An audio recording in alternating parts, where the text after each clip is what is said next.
नमस्कार दोस्तों, राधे राधे, जय श्री कृष्णा। आज हम सुनने जा रहे हैं जेठ मास महात्म्य अध्याय 5। दत्तात्रेय जी कहते हैं कि हे राजन, एक प्राचीन इतिहास कहता हूँ। भृगु वंश में ऋषिका नाम की एक ब्राह्मणी थी जो बाल्यकाल में ही विधवा हो गई थी। वह रेवा नदी के किनारे विंध्याचल पर्वत के नीचे तपस्या करने लगी। वह जितेंद्रिय, सत्यवक्ता, सुशील, दानशीलता तथा तप करके देह को सुखाने वाली थी। वह अग्नि में आहुति देकर उच्च वृत्ति द्वारा छठे काल में भोजन करती थी। वह वल्लकल धारण करती थी और संतोष से अपना जीवन व्यतीत करती थी। उसने रेवा और कपिल नदी के संगम में 60 वर्ष तक जेठ स्नान किया और फिर वहीं पर ही मृत्यु को प्राप्त हो गई। जेठ स्नान के फल से वह दिव्य 4000 वर्ष तक विष्णु लोक में वास करके सुंदर और अपसुंद दैत्यों का नाश करने के लिए ब्रह्मा द्वारा तिलोत्तमा नाम की अप्सरा के रूप में ब्रह्मलोक में उत्पन्न हुई। वह अत्यंत रूपवती, गान विद्या में अति प्रवीण तथा मुकुट कुंडल में से शोभायान थी। उसका रूप, यौवन और सौंदर्य देखकर ब्रह्मा भी चकित हो गए। वह तिलोत्तमा रेवा नदी के पवित्र जल में स्नान करके वन में बैठी थी।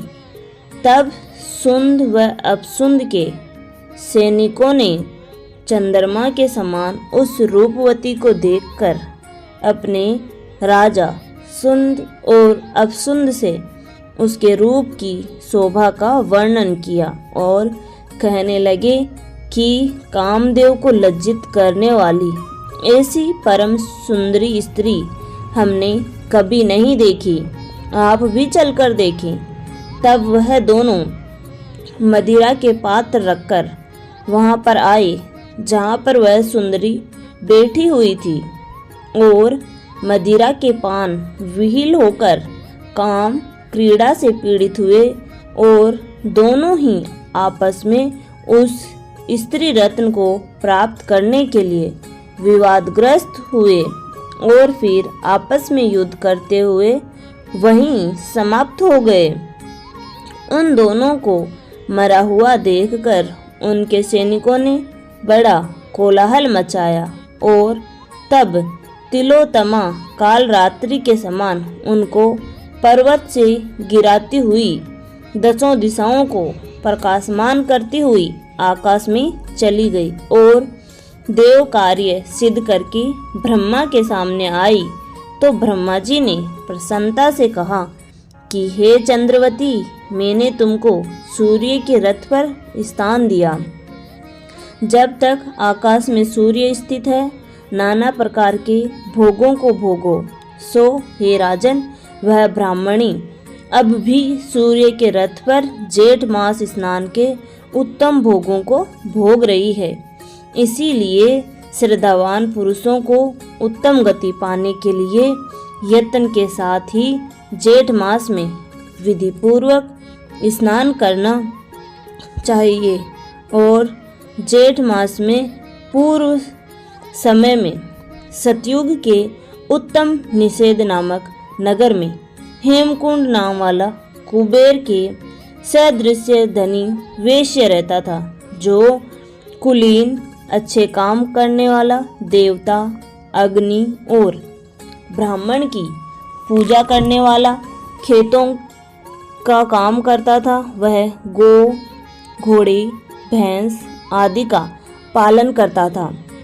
दूध, दही, छाछ, गोबर, घास, गुड़, चीनी आदि अनेक वस्तु बेचा करता था, जिससे उसने बहुत सा धन इकट्ठा कर लिया था। जब वह बूढ़ा हो गया तो मृत्यु को निकट समझकर उसने धर्म के कार्य करने प्रारंभ कर दिए। भगवान विष्णु का मंदिर बनवाया, कुआं, तालाब, बावड़ी, आम, पीपल आदि वृक्ष के साथ सुंदर बाग बगीचे लगवाए। सूर्योदय से सूर्यास्त तक वह दान करता। गांव के चारों तरफ जल की प्याऊ लगवाई।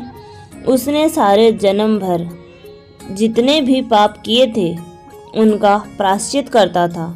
इस प्रकार उसके 2 पुत्र उत्पन्न हुए, जिनका नाम उसने कुंडल और विकुंडल रखा था। जब दोनों लड़के युवावस्था के हुए तो हेमकुंडल वैश्य गृहस्थी का सब कार्य सौंपकर तपस्या के निमित्त वन में चला गया और वह विष्णु की आराधना में शरीर को सुखाकर अंत में विष्णु लोक को प्राप्त हुआ। उसके दोनों पुत्र लक्ष्मी के मद को प्राप्त होकर बुरे कर्मों में लग गए। वेश्यागामी वीणा और बाजे लेकर वेश्याओं के साथ गाते फिरते थे। अच्छे सुंदर वस्त्र पहनकर, सुगंधित तेल आदि लगाकर, भांड और खुशामदियों से घिरे हुए हाथी की सवारी और सुंदर घरों में रहते थे। इस प्रकार ऊपर बोए बीज के सदृश वह अपने धन को बुरे कर्मों में नष्ट करते थे। कभी किसी सत्पात्र को दान आदि नहीं करते थे, न ही कभी हवन, देवता या ब्रह्मा जी की सेवा तथा विष्णु का पूजन करते थे। थोड़े दिनों में उनका सब धन नष्ट हो गया और वह दरिद्रता को प्राप्त होकर अत्यंत दुखी हो गए। भाई जन, सेवक, उपजीवी, रिश्तेदार सब इनको छोड़कर चले गए। तब इन्होंने चोरी आदि करना आरंभ कर दिया और राजा के भय से नगर को छोड़कर डाकुओं के साथ वन में रहने लगे और वहां पर अपने तीक्ष्ण बाणों से वन के पक्षी, हिरण आदि पशु तथा हिंसक जीवों को मारकर खाने लगे। एक समय इनमें से एक पर्वत पर गया, जिसको सिंह मारकर खा गया, और दूसरा वन को गया, जो काले सर्प के डसने से मर गया। तब यमराज के दूत उन दोनों को बांधकर यम के पास लाए और कहने लगे कि महाराज, इन दोनों पापियों के लिए क्या आ गया। धन्यवाद दोस्तों, यहाँ तक बने रहने के लिए। आशा करती हूँ आपको ये जानकारी पसंद आई होगी। ऐसी ही जानकारी प्राप्त करने के लिए आप हमारे चैनल को लाइक, शेयर एंड सब्सक्राइब करना ना भूलें। धन्यवाद।